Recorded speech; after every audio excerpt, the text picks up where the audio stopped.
บายดีสบายดีพี่น้องสบายดี FC ทางแพงมดทุกคนเด้อเอาวันนี้พวงการตื่นแต่เช้าจะเอาพาผู้สาวเข้าป่าก่อนพี่น้องอ้าวไปใส่นี่บอกพัทยานแต่พาผู้สาวเข้าป่าก็ได้พี่น้องเด้อเอาไปน้ำกันนะไปหาแนวอยากได้นี่แหละไปเบิ่งน้ำกันว่ามันสิลายน้อยปานใดจากพวงสิเข้าป่าทางแถวใดพี่น้องพี่น้องโอนสิพาไปบ่อนไปไม้เขียวๆอะไรพี่น้องเลยไปเก็บขี้เล็กพี่น้องเก็บไปขี้เล็กพี่น้องเลยพอแล้วหลายพี่น้อง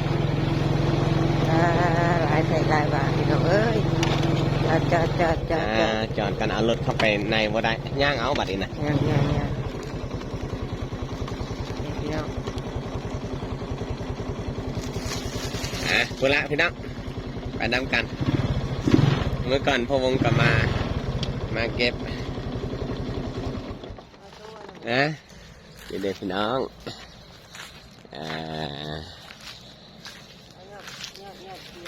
ยอดเขียวเวลาต้มกันเทื่อมาส่องน้ำกะ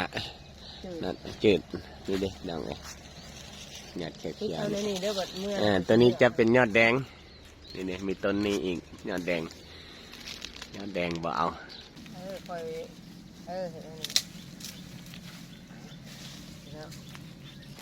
ได้หมดนั้นคือไหนโอ้เริ่มจะมีอันนั้นเลยนี่พี่น้องนี่จากแม่หรอแม่ได้นี่เห็นมันเป็นนั่นใบแก่แล้วก็มีแล้วเนาะ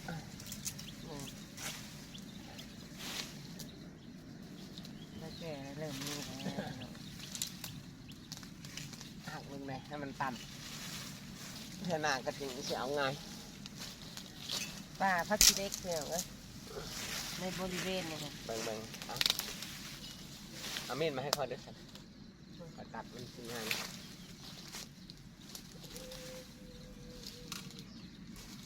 จะมาถิดก่อนนะจะเอาอยู่สายของเอาต้นใหญ่ทั้งพัน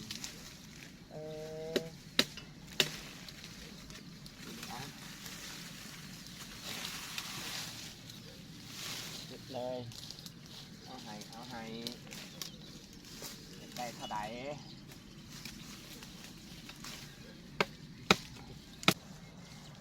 อีก2 อาทิตย์ต่อไปก็ถือว่าบ่ได้กินแล้วเด้อดีเด้อพี่น้องเลยมันเริ่มแก่แล้วเดี๋ยวนี้เป็นใบแก่ใบใหญ่แล้วทันได้แต่ช่วงอาทิตย์นี้ผู้ใดอยากได้ก็มาเด้อพี่น้องเด้อบริเวณนี้กะโอ้ยยังไร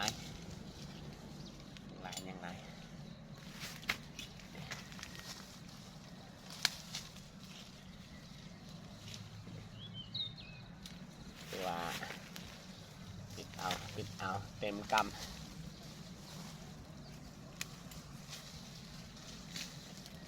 มีมีดเนาะมาเอามันถึงสิง่ายตัดจับยอดตัดปึ๊ดแบบดึงนี่ก็ยังเจ็บมือได้นิด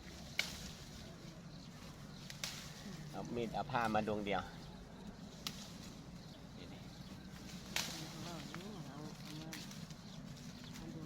ค่อยเข้าใจว่าตัดลำใหญ่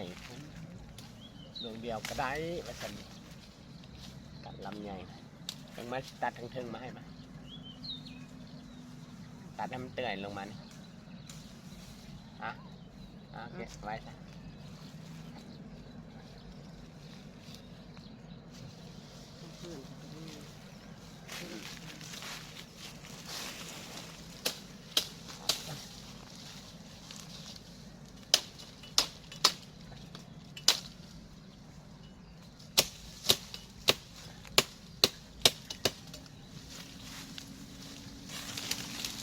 หน่วงมาให้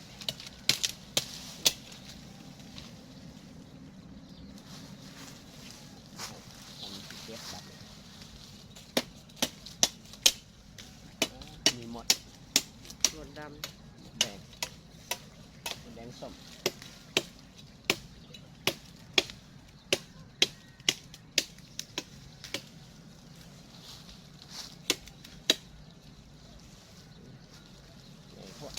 ตัดได้อยู่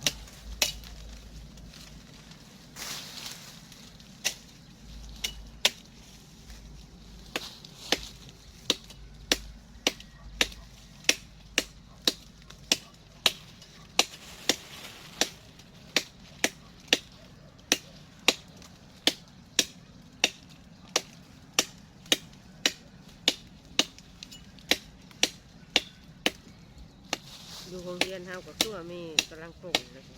พวมเอาตัวหอมปอมเอาตัวปลูกเพิ่นทั้งยอดแดงนะ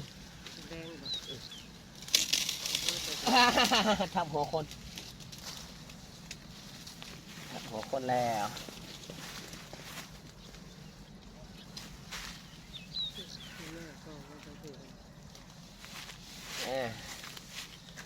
เด็กเนาะมาปิดซะกันโอ้มีหลายเข้ามาในพี่แห้งหลายได้ดีนะพุ่นนะ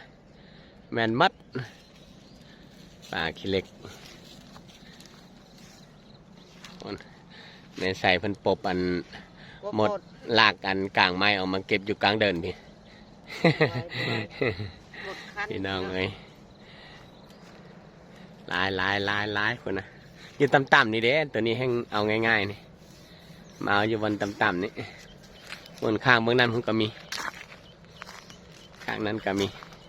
เอาย่างไปเบิ่งบริเวณห้อมๆทางนี้กันนี่เด้แมนมัด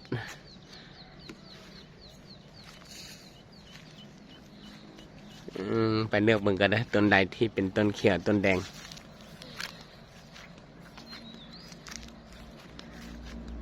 ต้นนี้ก็เอาได้ดิเขียวดิทางพี่ก็งามเด้อเขียวนี่ดิเขียว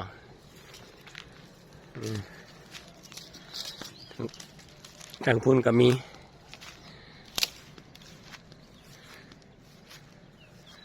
พุ่นก็มี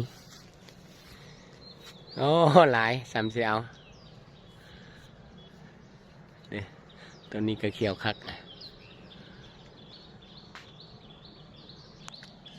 นี่เด็กพี่นับแก่นของมันนะเด็กแก่นของมันอยู่ทางในนี่เอาไปกันเอาไปไว้อยู่นาพะวงกันนี่เด้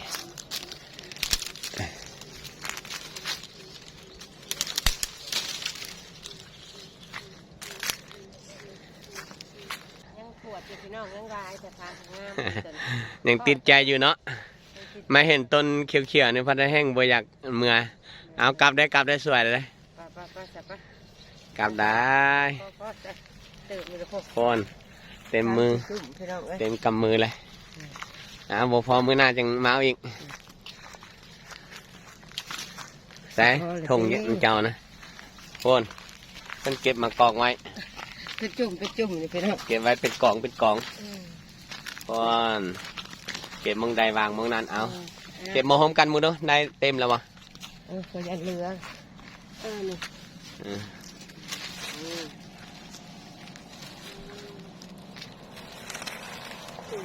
ยัดเขาแดกเขาเอาจนมืดนั่นแหละพอแล้วเนาะพ่อมันวันอะไรกลับบ้านเมื่อกลับบ้านถึงเวลาแล้วพี่น้องสิได้พาผู้สาวกลับบ้านกันเด้อวันนี้เด้อพ่นผู้สาวเพิ่นกันได้10 กิโลพุ่นละนี่ผักเต็มถุงยางหิวร้อนอยู่บ่สันเมื่อก่อนเนาะสำหรับคลิปนี้เนาะครอบครัวสาวตู่พะวงขอลาไปก่อนเด้อฝากกดไลค์กดแชร์หน่อยเด้อพี่น้องมีความคิดเห็นในรายการคอมเมนต์มาได้เด้อขอบใจหลายๆบ๊ายบายพบกันในคลิปต่อไปเด้อพี่น้องเด้อบ๊ายบาย